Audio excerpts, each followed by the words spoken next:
in 2 days.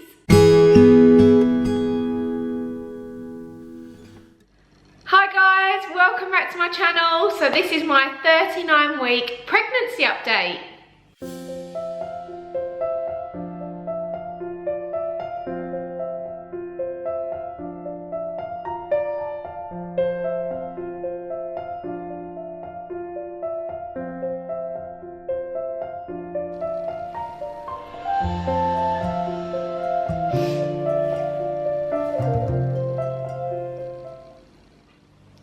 So what's been happening this week? Well, if you follow me on Instagram stories, you might have seen that I actually ended up in hospital because I honestly thought I might have had this baby early.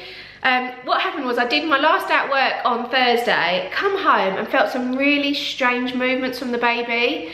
And it was really down low where like the head is, and it was like a pulsing movement, which is the only way I can describe it. But it's like, it can't be the baby's heartbeat because it's where the head is. And I got Craig to feel, and Craig could feel this movement as well, and it was actually pushing his hand.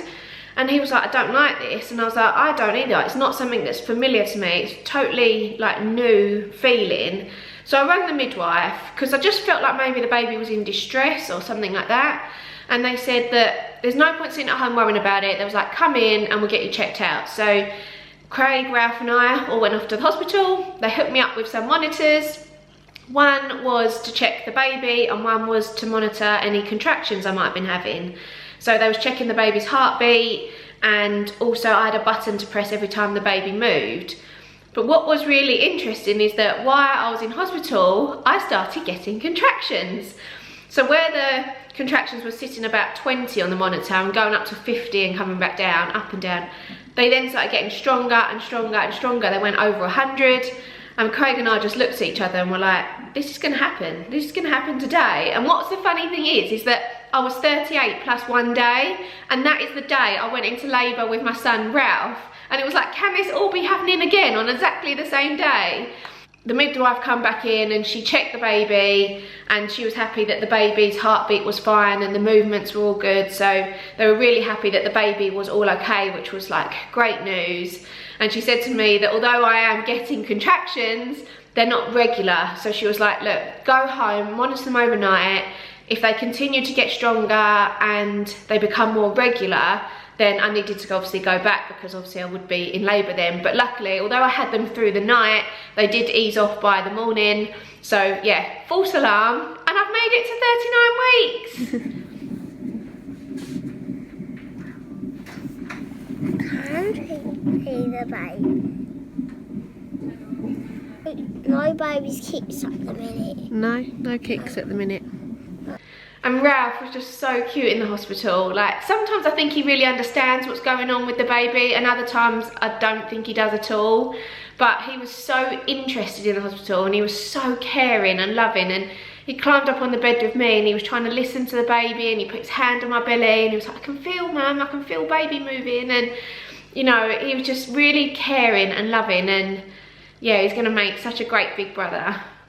So pregnancy symptoms this week, I'm just exhausted. Like, I'm fine when I get up, but come like lunchtime, early afternoon, I cannot keep my eyes open, and all I want to do is just have a nap. And that's easier said than done when you're already a mum and have like a 3-year-old to chase after. But yeah, just I've never felt so tired in my life. On top of that, I've just been having the same things that I've been experiencing the last couple of weeks, like back pain, pelvic pain.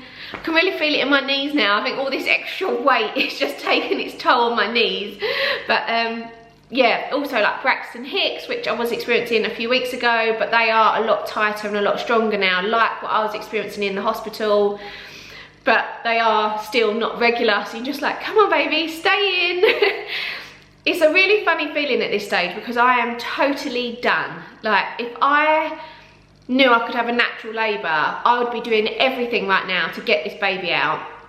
But because I'm having a cesarean and I really want to make it to my cesarean day, I'm doing everything to like keep the baby in. I'm doing the opposite because I really don't want to go into labour and have like an emergency cesarean situation. I really want to make it to the day that I'm booked in, and I just feel it'll be really calm, really relaxed. And yeah, if I'm going to do this, that's the way that I kind of want it to be. So like I'm not leaving the house that often, I'm not going on long walks, I'm avoiding spicy food, like I'm just doing everything and like sitting here with my legs crossed like, come on baby, just stay in.